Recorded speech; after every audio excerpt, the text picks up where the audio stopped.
Open your eyes. Oh, they're open. Open your eyes. Open them now. Open them now. Yeah, Steven, where you been?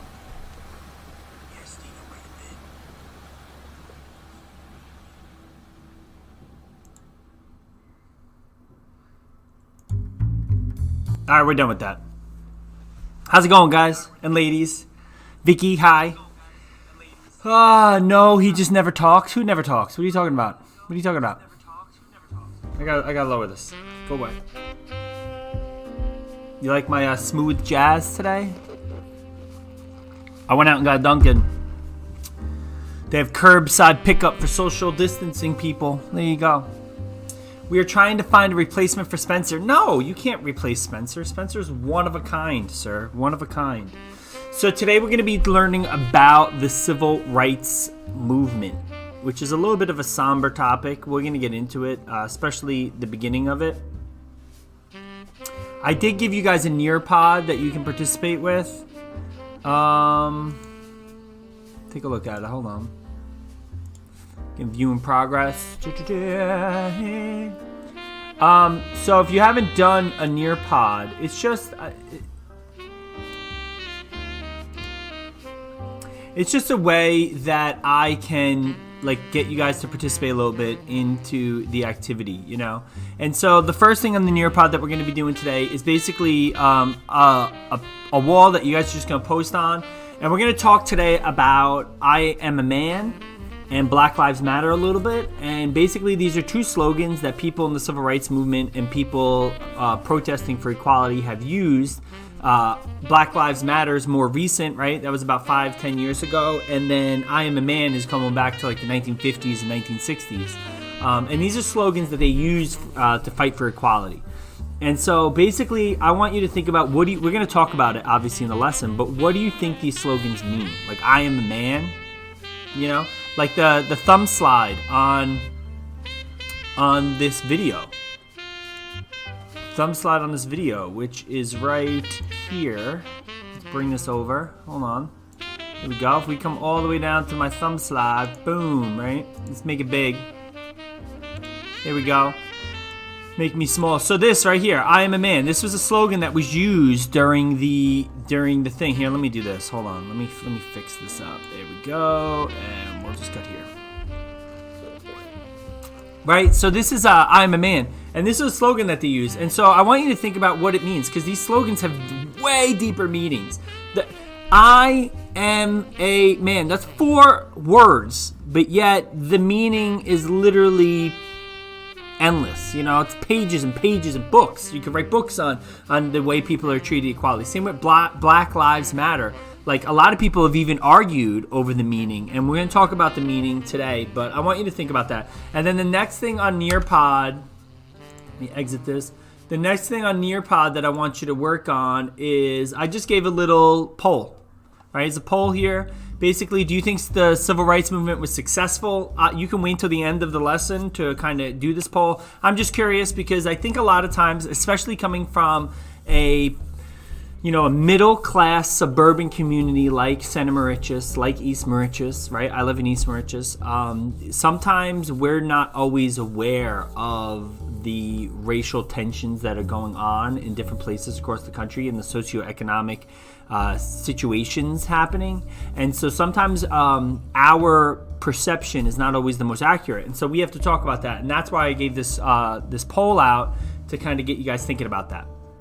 So I'm just going to minimize that.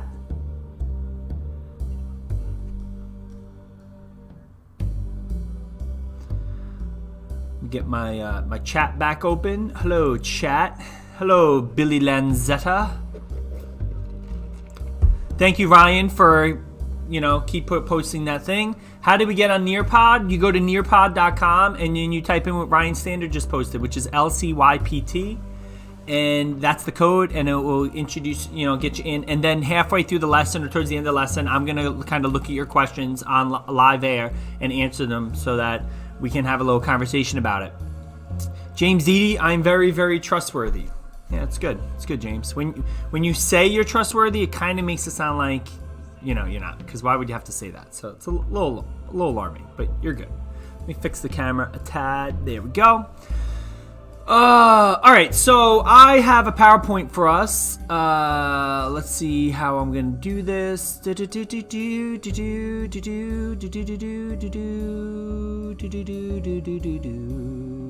Is this it? Is this the PowerPoint I have? Is this it? It is it. Woo. Let's go back to my big screen. All right, so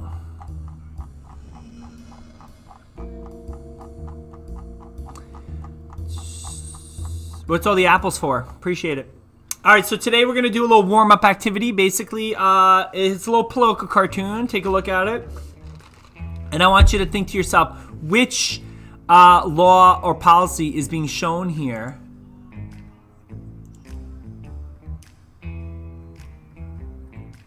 Let's go.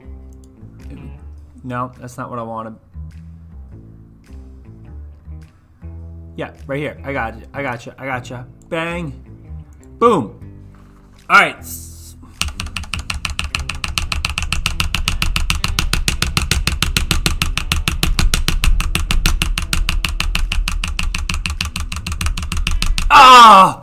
Oh, my finger's tired. All right, here we go. So what law policy is being shown here in this political cartoon, right? So it says voters take literacy tests here.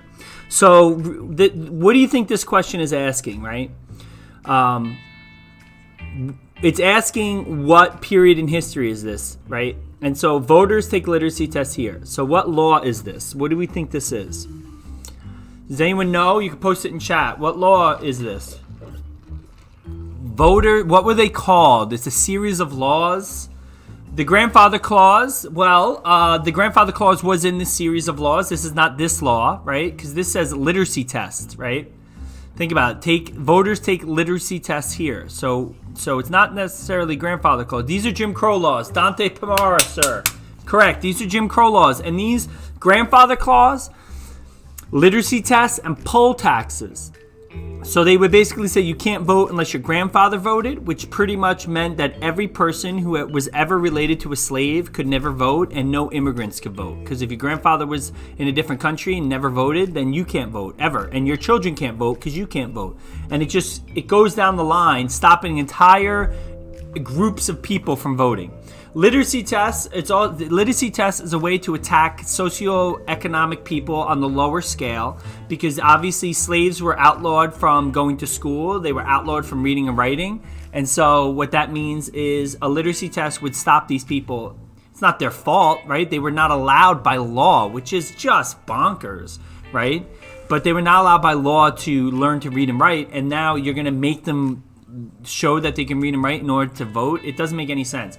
And then last is a poll tax, again focusing on the socioeconomic status, because if you're poor and you need all the money you can to feed your family and pay your rent, you're not gonna. Voting is a luxury. Voting is something that you do on top of all the responsibilities we have in life. I mean, think about it. We work, we feed our families, we raise our children, we take care of our homes, and then we vote. If we don't vote, or like outside of us expressing our political rights, it's not going to affect our lives. So if you tell a poor person, hey, you need to pay a tax to vote, a lot of times they're just going to be like, I'm not voting. And this stops an entire group of people from voting. And so these Jim Crow laws, along with segregation, were designed to stop African American people specifically from having equal rights.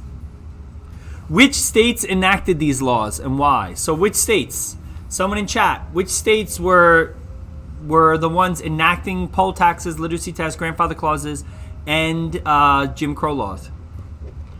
The South? I never heard of the South, James. I know. The South. That's correct. There is a place called the Mason-Dixon line. Do you guys know what the Mason-Dixon line is?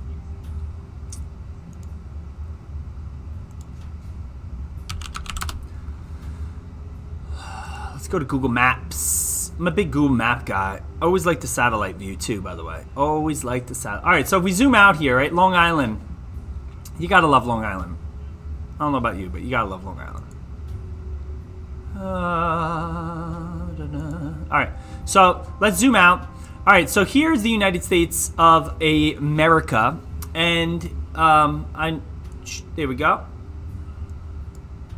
And in the United States, you can see here we have Long Island, which is right up here. You have New Jersey. Let me zoom in, right? You see New Jersey. There we go. Delaware, Maryland, right after Queen Mary, and then you have Virginia. And Pennsylvania would be, here's Pittsburgh. So here's West Virginia. Let's see if we can find the border here. There we go. You see the little line, the little dotted line here? I know it's small to see, but there's a line right here. If I could, does Google Maps have a pen function? Can I get a pen? Is that even possible? Can I get a pen? Google Maps, I want a pen. Give me a pen. Does anyone have a pen? Dante, you got a pen I could borrow? Hello? No? All right. Forget you, Google Maps. So right here is a, you know what I'm gonna do? Watch this. Watch and learn, children. Snipper tool, and I'm just gonna take a. Yeah, let's do this. Here we go. Let's copy this. Go back in here. Let's make a slide. Why that slide has a black background, that's just funny business right there. All right, so and we're gonna paste this in, and then what I'm gonna do is I'm going to take my pen, bang, there we go. Here we go, and no, that's not. Here we go. We're just gonna do this. Wah!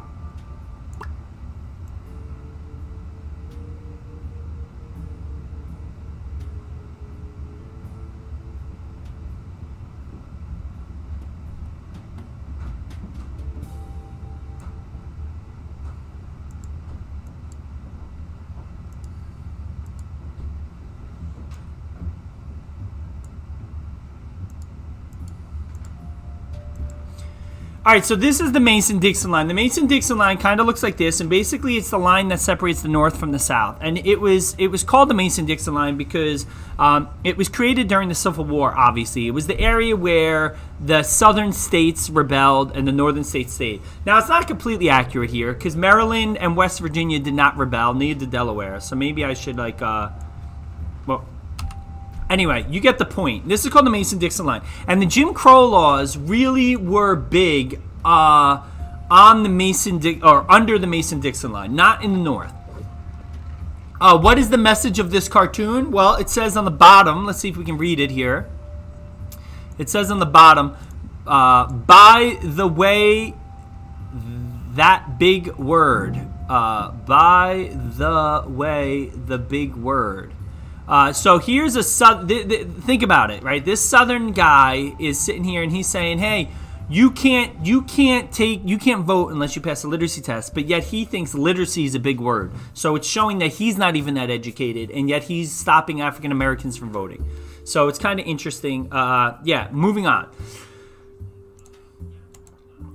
All right, so today we're going to be starting our civil rights movement, and there's a lot of history here, guys. We're going way back before World War I, okay? Because the civil rights movement is not something that is quick. It is not something that takes 5 years. It is not something that I can teach you like, oh, it happened in 1965. That is not the civil rights movement. The civil rights movement is it's the history of the United States, and along with the history of the United States, there is this movement happening, or this treatment of people, this inequality happening in our country. And the civil rights movement is born from that. So really, it goes back to 1776. It goes back to colonial America, obviously with the slave trade and the triangle, the Middle Passage from Africa and all this stuff. And then it graduates after 1776, into our laws and the Jim Crow laws after the Civil War. And then it continues in segregation throughout the 1930s and 1940s and 1950s. And then Martin Luther King Jr. and Rosa Parks and Malcolm X. And then it continues again into the 1980s and in the 1990s. And the 2000s and today with Black Lives Matter. So it's still, the civil rights movement is always a thread that's going throughout our history. It is not something that happened in 5 years. We're going to start with Plessy versus Ferguson. Now, Plessy versus Ferguson was in 1898, and basically, I already talked about this earlier in the year, if you remember.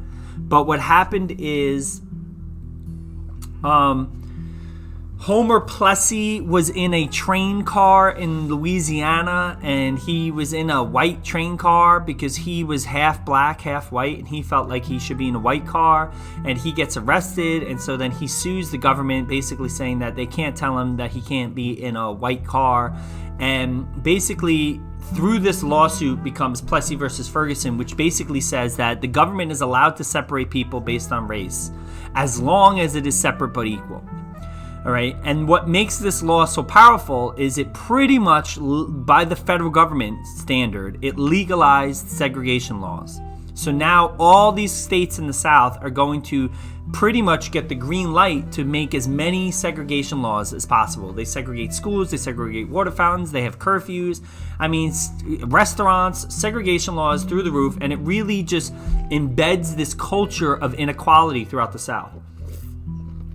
All right, it is messed up. And listen, there's inequality in the North. There's racism in the North. There's racism here on Long Island, back then and today. But our governments did not have the laws in place that supported the racism and the oppression and the inequality quite like it did down south with the Jim Crow laws. And the civil rights movement specifically is going to be an attack on the inequalities of people, women. It's not just African Americans. Obviously, it's primarily African Americans, but it's women, it's ethnic groups, it's Jews, it's today you could even extend it into homosexuals. It's all people who basically feel like they're treated unequally and not being treated to the civil rights that they deserve. And our Constitution doesn't say black or white, right? Our Constitution, our Bill of Rights, it doesn't say what religion you are. It doesn't say whether you're heterosexual or homosexual. What our Constitution says is it says man, right? What the Declaration of Independence says, it says all men are created equal, meaning human, right? Not male or female, but rather human, right? All humans are created equal. It doesn't say all white humans or all black humans or all Asian humans. It says all humans.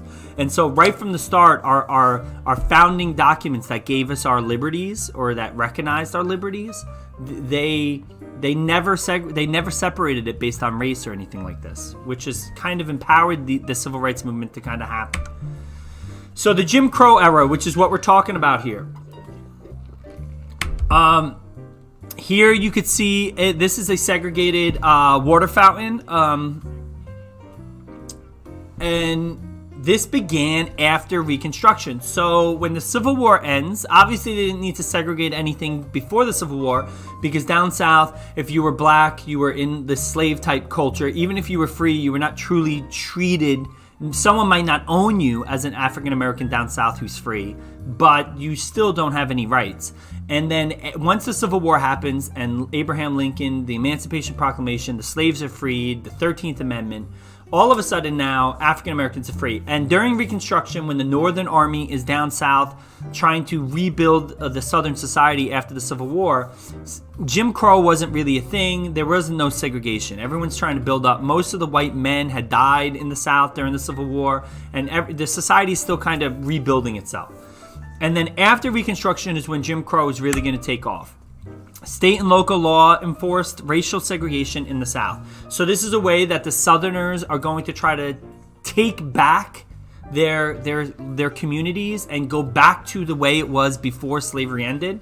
Remember, it's not that the South is racist, okay? It's rather that the South had built an entire culture around slavery.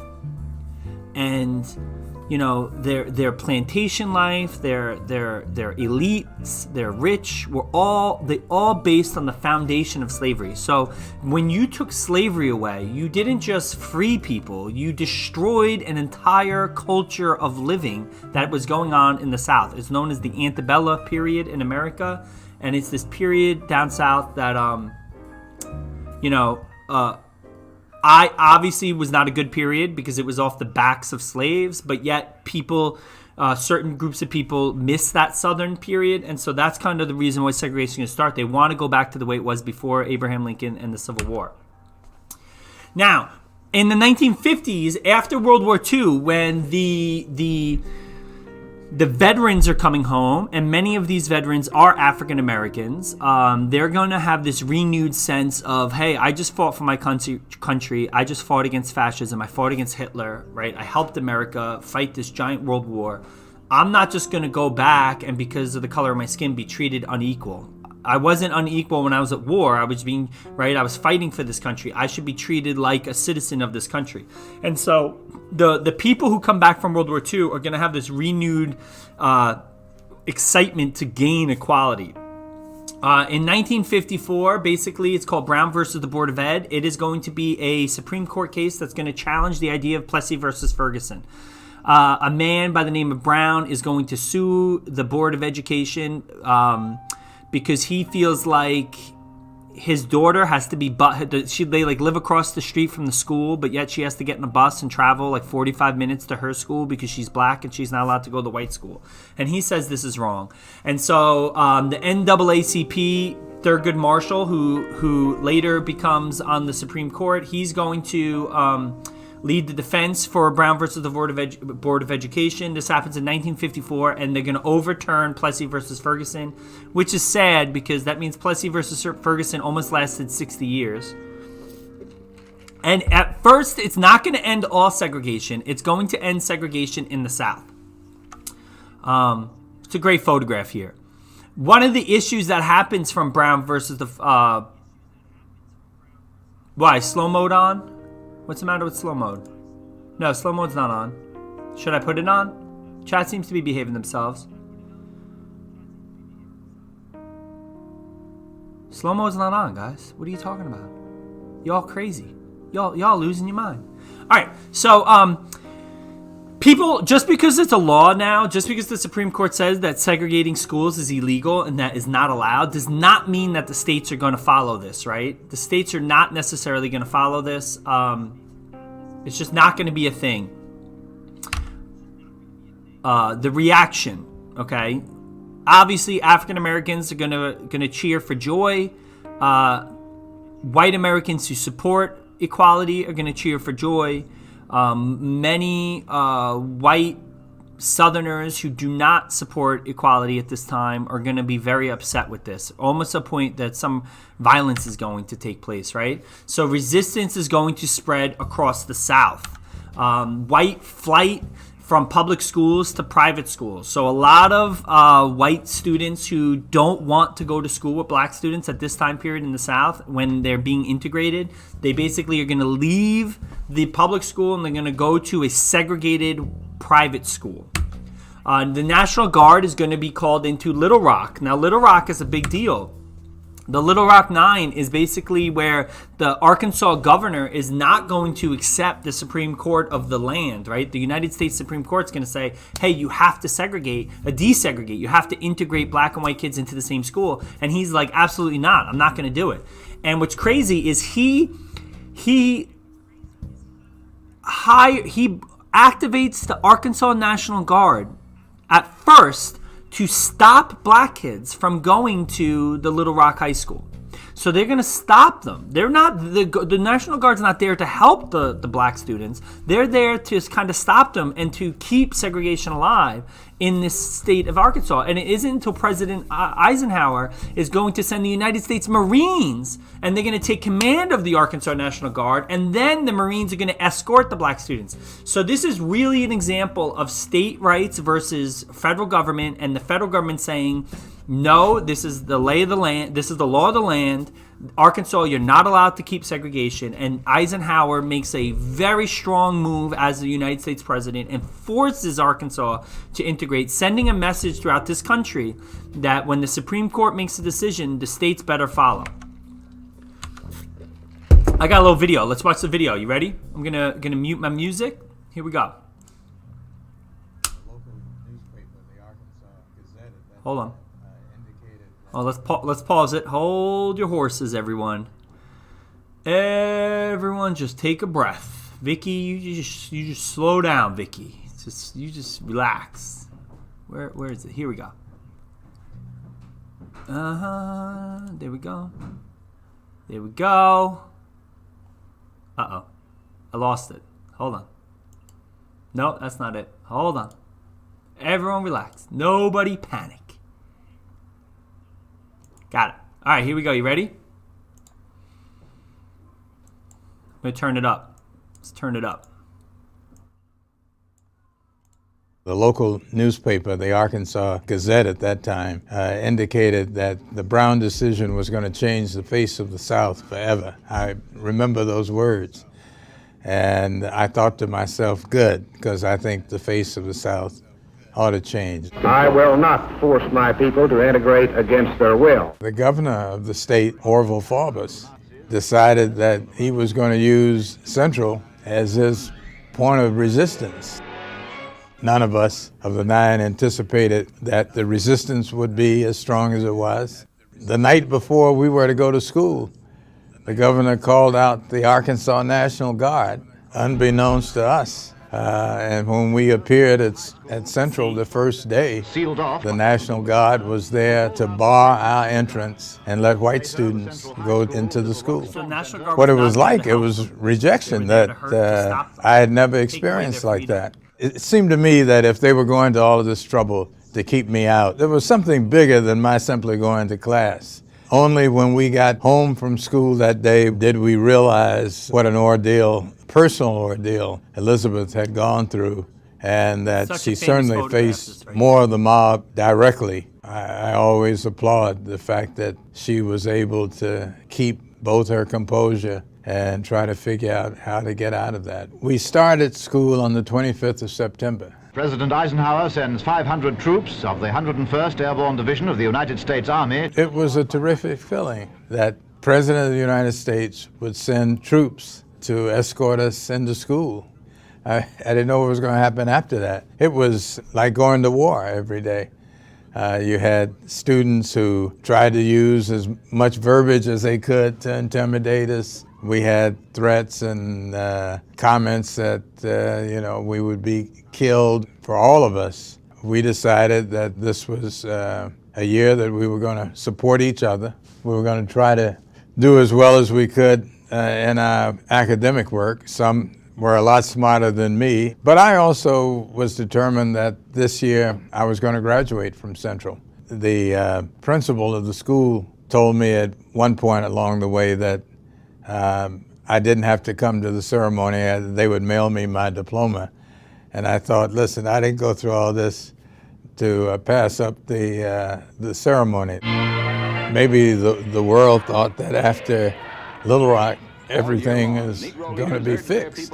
And one of the important pieces, I'm sure I don't need it to remind anyone, that the history of slavery in this country makes it very difficult to overcome a lot of issues on race. We're a long way from being perfect, but we certainly are not what we were when I started out. I believe that our participation at Central is one of those many steps that's gone to change this country for the better. I mean, just crazy. Like, can you imagine how good it must have felt for these poor kids to they're just kids, they don't know the politics of the land necessarily, and to have the National Guard be called out simply because you're going to school and people hate you that much, and how good it must have felt to hear that the President of the United States has basically sent the Marines in to force those people that hate you to give you the right that you deserved. And I just want to focus on this photograph right here, right? It's a very famous photograph. And this photograph is so famous because it was taken during a protest where the kids were going on, or I think they were leaving school or on the way to school. And you have this black student walking to school by herself. She obviously has sunglasses on because she's scared. I think her eyes were probably tearing up. And these white people are screaming at her. And this photograph right here is so impactful because it shows the anger on this girl's face behind her. And by the way, they interviewed this girl like in the 1980s, years later, and she was in tears apologizing about how wrong she felt when she acting like this, because this girl became famous for the anger that she had. And what's so powerful about this photograph is that girl, the black girl, is not doing anything except dressed for school, going to school, and not talking, not doing anything. And the anger that this other person has simply because of racism. And it just shows you the real fear of racism and the terribleness of it. And so that's something that President Eisenhower did to help these people. But like the gentleman said in the video, just because Brown versus the Board of Ed was passed and segregation schools ended, just because the Marines came to Little Rock and escorted the students into the school for that year, does not mean that everything was fixed, right? For years and years and years and years and years, schools were not, African Americans were not treated equally in schools, especially in certain areas of this country. Remember the Titans is a phenomenal movie, and it takes place, I believe, in 1977 or something. It's late. So this is in Little Rock is in the 50s. We're talking 15 years later, and there's still African Americans are not being allowed to play on the white football team. They're allowed to be in the school, but they can't play on the sport teams. And then when they allow them on the sport teams, people are still going to protest. And it just shows you that this is not something that is fixed quickly. This is something that takes generations to fix. Liam, that is such a good movie. You are correct. Just powerful stuff. Really powerful stuff. By the way, Mrs. H just texted me, and she wrote, it's perfect that this is your lesson today. I'm having the kids do a rhetorical analysis for the I Have a Dream speech this entire week, right? Martin Luther King's famous speech, where he says, I have a dream that white kids and black kids will be able to play, and they won't be judged based off the color of their skin, but based off of the content of their character.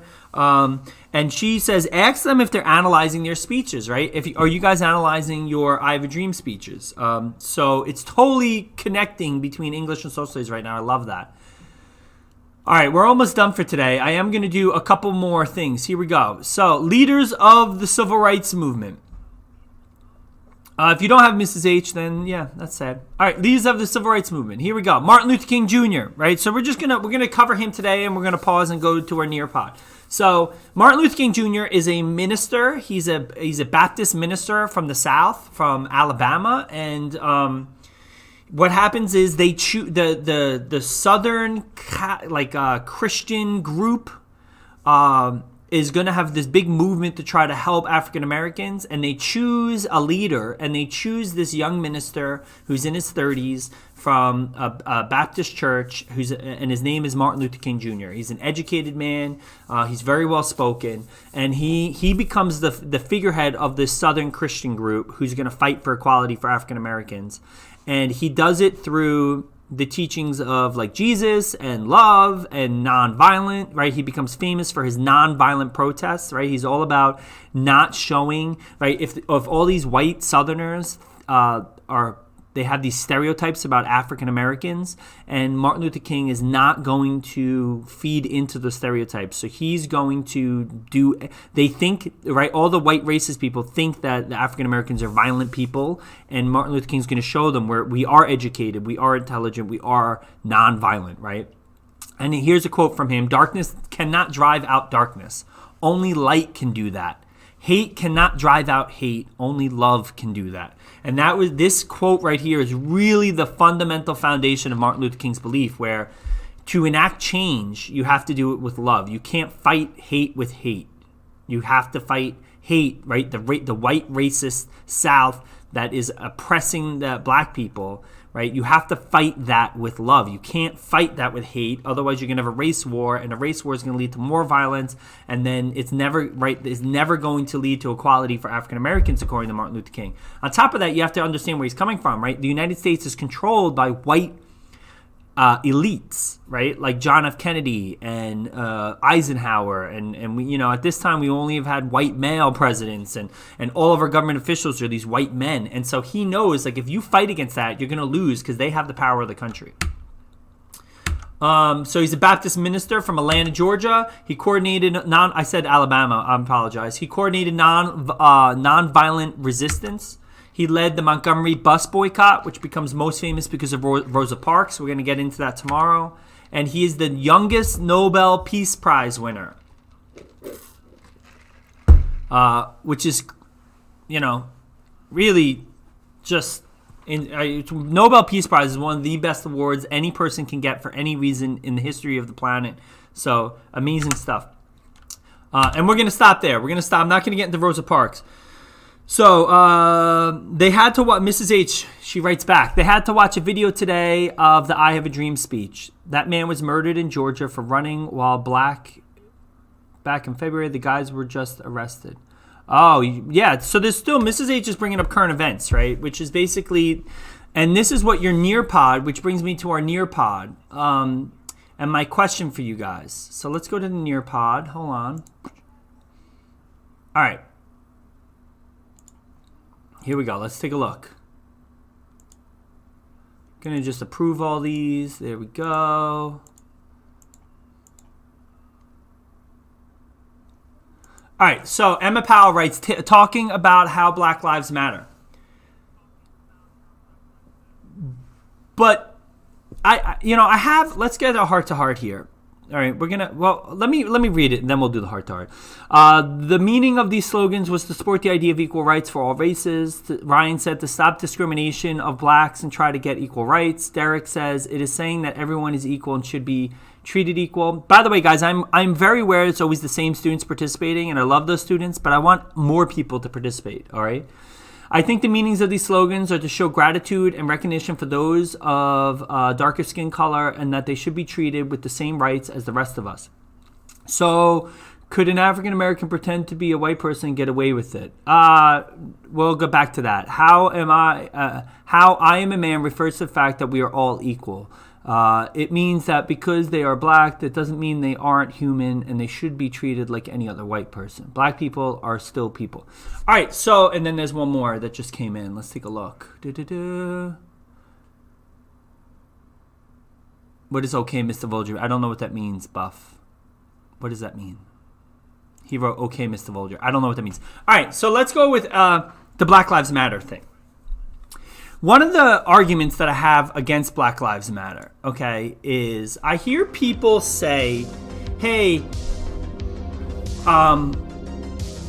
all lives matter. So they don't like the slogan Black Lives Matter because they say all lives matter. And so the slogan Black Lives Matter offends them. Sometimes you'll hear people say like Blue Lives Matter, meaning police, right? They're in the line, they're in dangerous positions trying to do the right thing for us and support and enforce our laws, and so Blue Lives Matter, and then other people say all lives matter, so they don't like the idea of Black Lives Matter. But I'm going to say that you're missing the point of the slogan.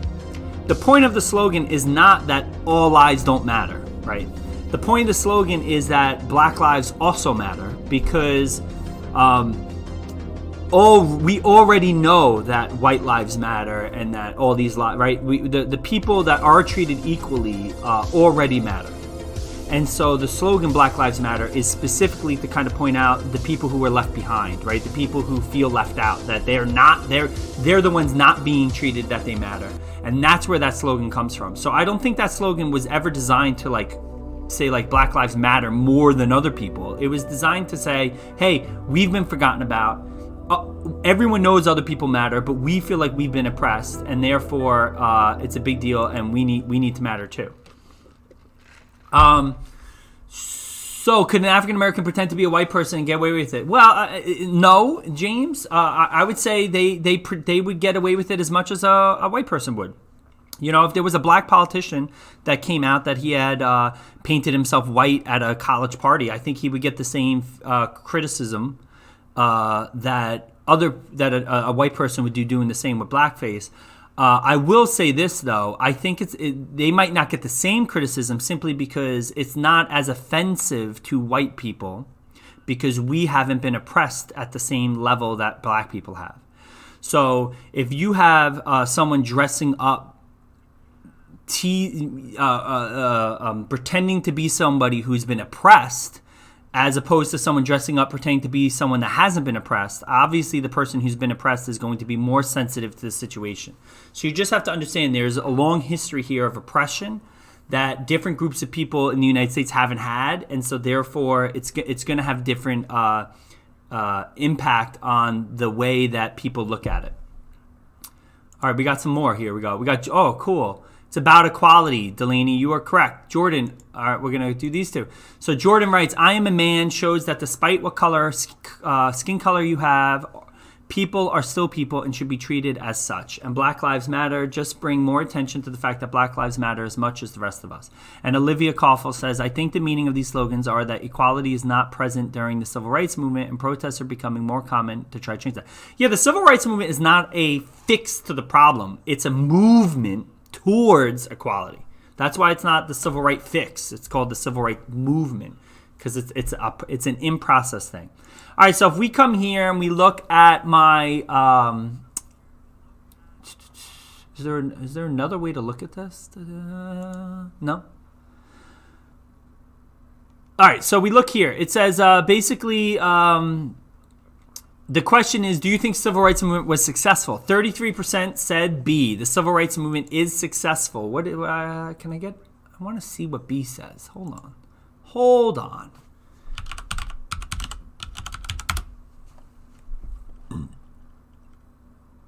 Let me preview. I just want to see. I don't remember the exact wording of the. All right, here we go. So B, yes. So 33% of the people, right? Oh no, almost 50% of the people have said yes. Civil rights movement worked, but we still have some work to do for true equality for all. And I think today it's especially expanded past just African Americans, right? I think today there's a lot of transgender issues and a lot of homosexual right issues and things like that, where I think and women's issues, right? Where I think the civil rights movement has definitely expanded past just African Americans. It always was, though. See, the truth is the civil rights movement, the first black movement for equality and abolition of slavery, always linked up with women's rights. That's why people like Lucretia Mott and Susan B. Anthony were always in support, and even Abigail Adams were always in support of abolition of slavery and things going way back in early American history. We have 15%, we have the civil rights movement. So this is D. So we have 15% said D. The civil rights movement is still going on and hasn't finished yet. I'll let you know if it was successful when it's over. The next question, though, I have for you is, do you think it'll ever be over?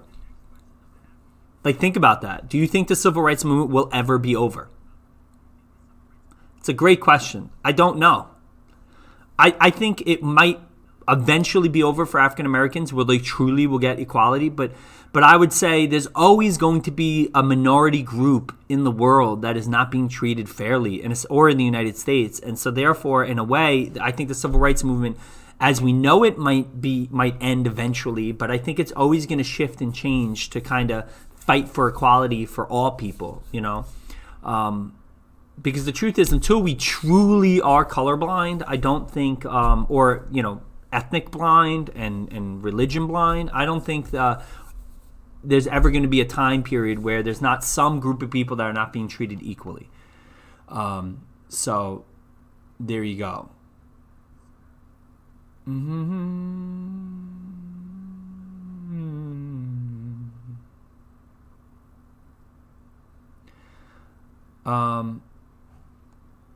And so I will, and then we had a couple people choose E, and E was just civil rights movement was a step in the right direction, but we still need a lot of work to do.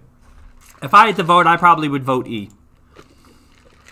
Right? I think we still have a lot of work to do. Maybe not necessarily, because you got to understand, we live on Long Island where Jim Crow laws were never a thing. If you live down in Kentucky or places where Jim Crow laws were a thing, I think that we still have a lot of work to do. It's true, we definitely do. And whether you supported Barack Obama or not, there's definitely was a portion of people in this country that did not like him simply because of the color of his skin, which is not good. And so, I definitely think we have a lot of work to do. I'm fine not liking the guy, but don't like him for his policies, right? I think some people in this country didn't like him simply because he was black, and that's not a good thing. So that's a good example. Don't pretend there is no color. They're confounding ignorance with ignorance. It's not being colorblind. It's accepting other races who they are. So Tyler says, don't pretend that there is no color. I don't mean, when I say colorblind, I don't mean that there is no color. I think understanding people's differences is a beautiful thing. For example, the Polish fair in Riverhead. you know, or the fact that like a Mexican family that has a celebration and cooks Mexican food, or a German family that cooks German food. I think that stuff is amazing. What I mean by colorblind is it should not affect the way you treat someone in regards to equality or rights. So I mean, like like when someone comes to you and expects to express their rights, they should be able to do it free of judgment based on how they look. And that goes with everything. You know, if you're a kid, we had a youth and government in my club in high school where they made a law that basically said that you couldn't. Apparently, a girl worked at Splish Splash and then she dyed her hair a different color, and then Splish Splash fired her, and she was like, "That's not right." You know, like I should be able to have my hair any color I want. And then they had arguments. Well, it's the right for the business to have an image, and they didn't want like their employees to have different color. And then the kids would fight about it, and we never got to like a conclusion. But it has to do with, it doesn't always have to do with race. It has to do with just being different, you know, from the majority. So this is a conversation that we're going to continue more, and that we're going to continue to talk about all week long as we learn about the civil rights movement.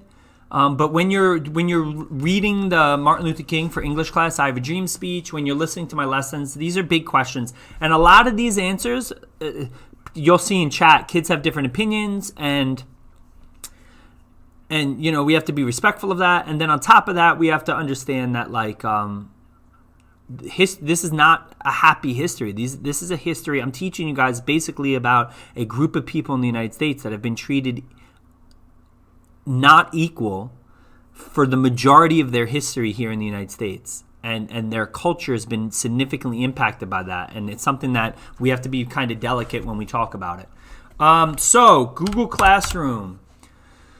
Question of the day. It's the I still got to make a song. It's the question of the day. I got to make a song. I have to. I have to make a song. Do we have any musicians for students? Can you guys make me a question of the day song? I would play it every day, and it would be spectacular. So if you're a musician, even if it's like electronic, I want a question of the day song.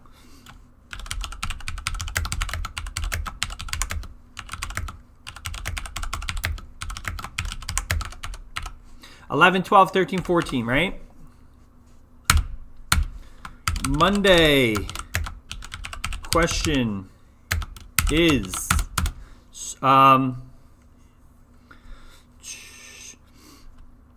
how does a person, this is a tough question, so pay attention here. How does a person's family history and cultural background impact the way they are treated and their, hold on, I'm going to change it in a second, their perspective of the world. All right, but I'm going to change it here. Instead of, I'm not asking, right? I'm not asking how a family's personal background. I'm saying, do you think a person's family history and cultural background impact the way they are treated and change their perspective of the world? Please explain your answer. And then I'll put in parentheses here, ready? I will put, do you think a person's perspective is based off of their own experiences, or is it based off of their family's history, even on events that happened before they were born? Do you understand? Or based off of. So it's two F's. There we go. All right, so this is obviously a very heavy thinking person's question, so please just be aware of that, okay? This is a very heavy thinking man's question. So do you think a person's family history and cultural background changes their view of the world, right? And how they're treated? Meaning, and then what I mean by that is, do you think a person's perspective based off of the past? You know, my family, I have family members that, you know, fled from Germany before World War II because they were Jewish. Do you think that affects my perspective of the world and the way I'm treated? And you could say maybe, some people it does, some people it doesn't. You could say yes, or you could say no, but I want you to explain your answer and let me know kind of how you think. There are no right or wrong answers here, and I'm going to keep these answers private, so no one's going to see these.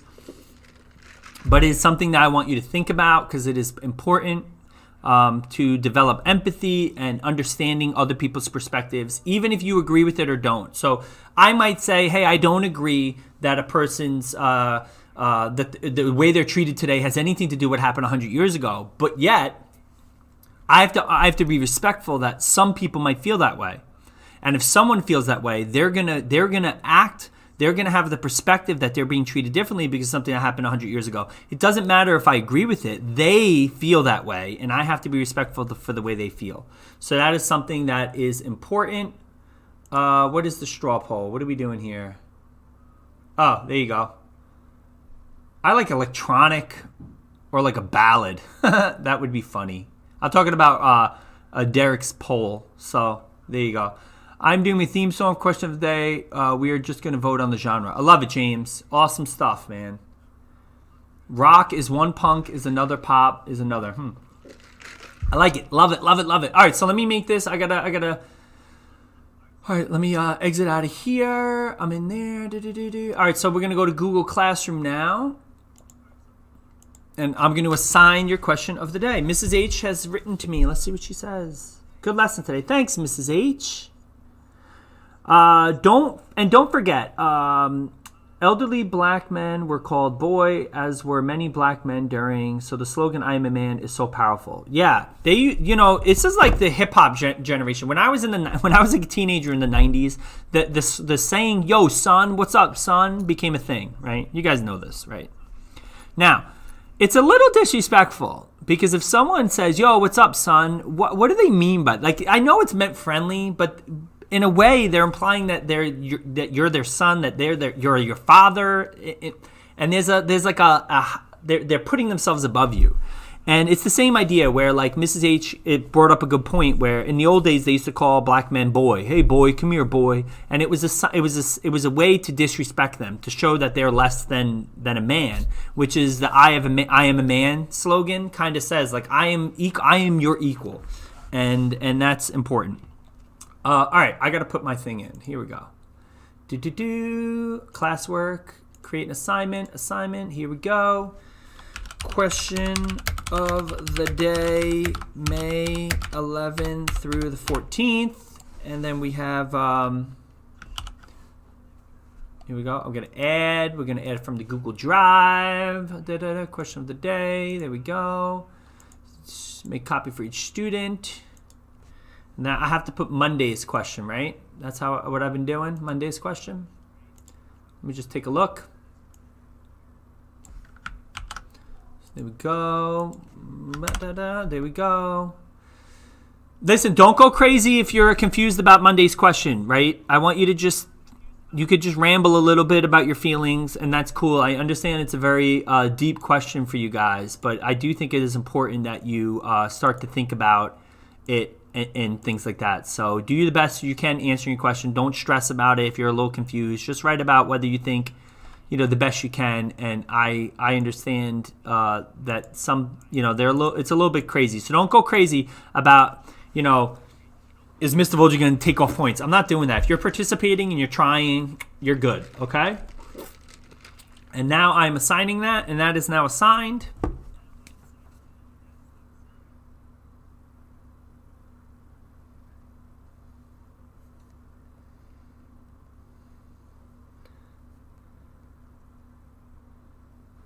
All right. Any questions?